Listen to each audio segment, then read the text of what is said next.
Good morning. So it's like 6:30, 6:40, and I got the call about 5:30 that our chicks are in. So our meat birds are in. So I'm gonna show you a little portable chicken howler, chicken tractor Dad and I built.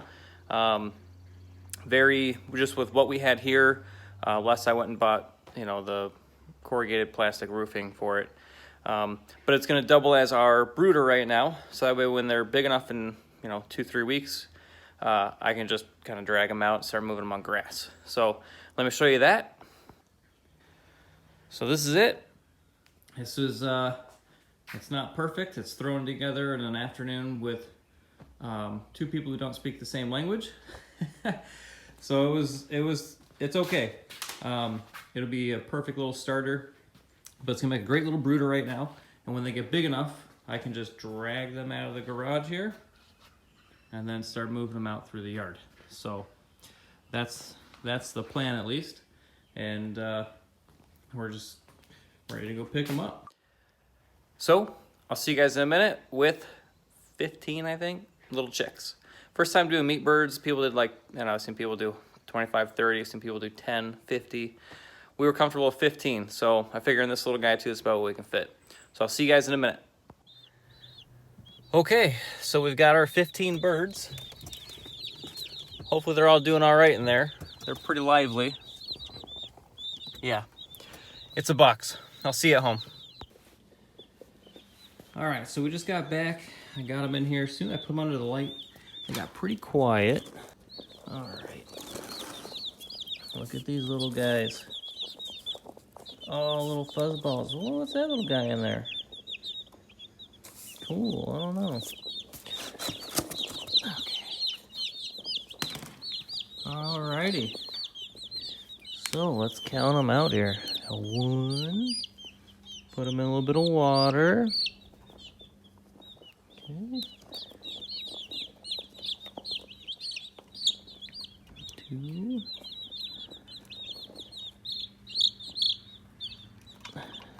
3, 4, little puffballs. 2.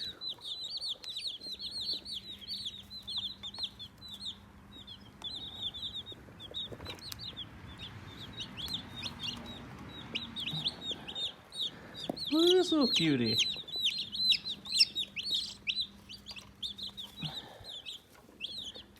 For these guys, this is like their first drink of water.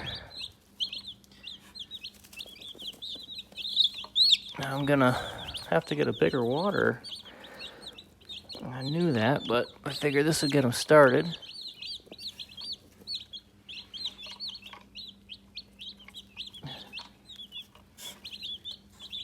Okay, Sleepy.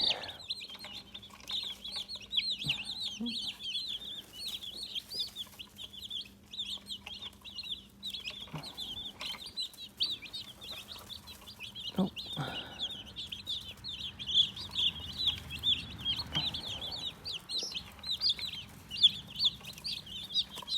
Okay. Alrighty. So.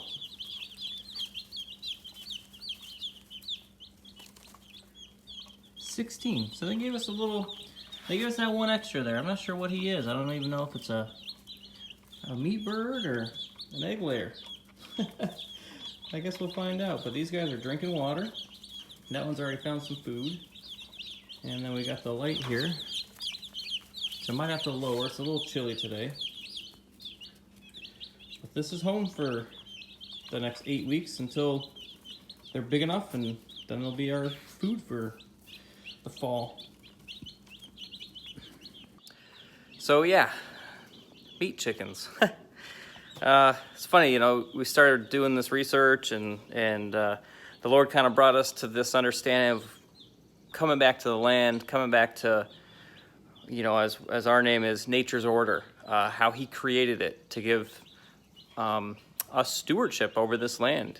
And our food systems have gotten so poisoned. I mean, just look at what's in the grocery store. Vegetables, just don't taste good because they spray them with chemicals. They're, you know, genetically modified so they can spray poison on them and the crop still lives, but we consume that. And so this is just part of it, you know. We enjoy chicken. Doesn't seem right that you can go to the store and get a chicken for $5. You wonder what they're doing with that, you know, and just all the antibiotics they feed them and stuff. I think there was some research we found that chicken meat was actually some of the most polluted meat that we're eating, and we Americans eat it like it's going out of style, you know. And so this was always kind of one of those things we were going to start and do, and here we are. We had to tend to the garden first, then get our egg layers going, and the Lord just provided all the way. And then now here we are with finally our first set of meat birds. It's 15, it's nothing crazy. I've never butchered a chicken, so I figure, what am I gonna do with 50, you know? If I do 15, I'll know for sure whether I wanna keep doing this or not, because that's part of this, is you become, when you take your food, the responsibility of your food in your own hands, you become that steward of it. So I have to raise these, I have to love these, and then I have to harvest them, you know, I have to butcher them. I have to take that life so that I can consume that life. And that's a responsibility I don't think as Americans we even really think of. You want chicken or something. I bet you there's people that don't even know that chicken have bones.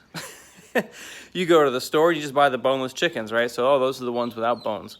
No, that's not a thing. That's someone processed that. And so I have to go process these in the next 8 weeks. Today's day 1. So come early September, we will be processing these guys and putting some meat in the freezer and feeding ourselves, you know. And in doing this, though, we take care of them is also taking care of our land, our property.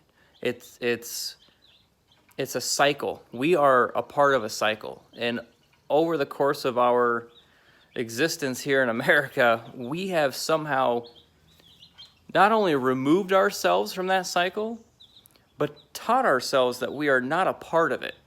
But if you open up, I mean, the first chapter of the Bible, we're created from the dust, which is the soil. We are very much a part of this creation, given the responsibility of stewardship over it. And we have domain over all this. And so we need to get back to understanding how that works and how to do that. And so when I came to the Lord, I remember telling Glendy, I think God wants me to be a farmer. And I laugh because there was nowhere on our radar. It was nowhere near anything what we're thinking about doing. And yet here we are. We have a big garden. We've got chickens for eggs, our first set of meat birds, and we're just on this first year path with the Lord, coming back to the land.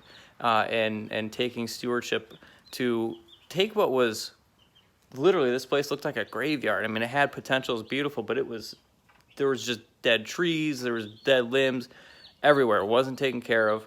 And in year 1 here, we've, by the grace and strength of the Lord, been able to just transform this place into this living, beautiful land that it should have been. And so that's each of our responsibilities as we get going forward here. But anyways, I want to go, I'm going to show you guys why I had to do this portable brooder set now instead of just, you know, putting my bigger birds in here. Because my brooder's full with my other chicks that are almost ready. They're fully feathered out. They're almost ready to start going out. I'm a little concerned with putting them with the bigger flock, though, because those guys are older and they're mean. Like, there was another baby that was new this year, just started laying eggs, so she's 4 or 5 months maybe. And they were like they keep her ostracized out of their little group of 4. So I'm a little concerned there, but we will see. So let me take you guys over there, show you that, show you our whole chicken setup, and we'll get going. All right, so we're at the chicken coop. I think most of my birds are still in here. I saw one of them run around, so I gotta shoo them out real quick. Let me show you. Oh yeah. Good morning. How we doing, ladies? And we can see I got the brooder set over here. These girls are about a month old now. So they're getting so much bigger. Say hi, ladies. Hi.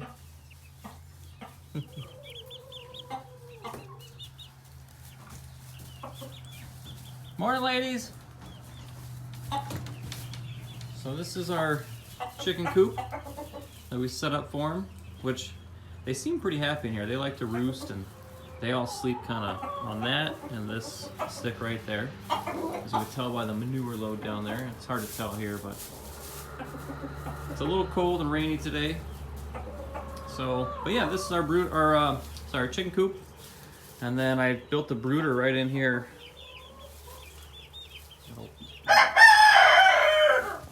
So I could separate them. Keep the little chickadees over here and their water and food, which I gotta give them food every morning. But look how big they're getting. And then my chickens, I just cut this opening here. And I could have gone a little lower for them, but I didn't. They hop over here fine and walk right on down and in. And I'm thinking I'm gonna build, kind of like I did here. I'm gonna do one there and fence separate this off out there so that my babies can get some sunlight and start pecking around some stuff and get used to being out there and seeing these bigger girls now that they're feathered. And then eventually I will let them just kind of mingle out here into the actual chicken coop and in and out with the ladies.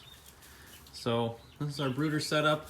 I don't have a roof on this yet, and the younger bird can actually go from here. And she flies up here and she walks all around. And she kind of free ranges and then comes back in when she likes. But yeah, so it's been working out really well. So I got all the chickens in one area. Look at this guy. I love getting up on stuff. They're funny. Anyways, 10 birds does pretty well in here. They're getting healthy and strong. So yeah, let me take you on the other side and show you the inside of the fenced area. I don't know if I have or not. All right. Now that I've kicked them out, and then they're coming out. Let's see if he chases me. So here's my vermicompost, which we've gotten a lot of rain and we can see the juices coming out. It's been doing pretty good. I think I gotta get better at feeding them, but other than that, that's good. This is our little chicken run. And I gotta watch the rooster. He will come after me. But you can see on the inside there, so they can get out of the rain. It's plenty dry in there. They can take their baths and stuff, and they do. That's what these little holes are here. And so what I'm thinking is for the little baby chicks, I think I'm gonna build a little fence, and I'm probably gonna use pallets and chicken wire from this stud forward here, about out to here, and then to that wall, just so they have their own run. See, that's the young one. She can go in and out, and she does often. My neighbor's got his snowmobiles over here. He's not gonna be happy about all that chicken poop on there. Sorry, Ron. But she never goes far. She kind of mingles around here. These guys, I want them to free range, but they just go back to the neighbors where they got them, where I got them from. Ah, you, look at him. Here he comes. Here he comes. Get out of here, you. Get out of here, Rex. Come on. Get. Doing your job. Go. Go. Except for his tines hurt when they hit his shins. Come on. Get out of here, bird. Go on, chicken. Go on, chicken. Yep. As soon as you turn your back, man, he comes and tries to get you. Go on, chicken. Go on, Rex. Get out of here. Go. Go. Uh-huh.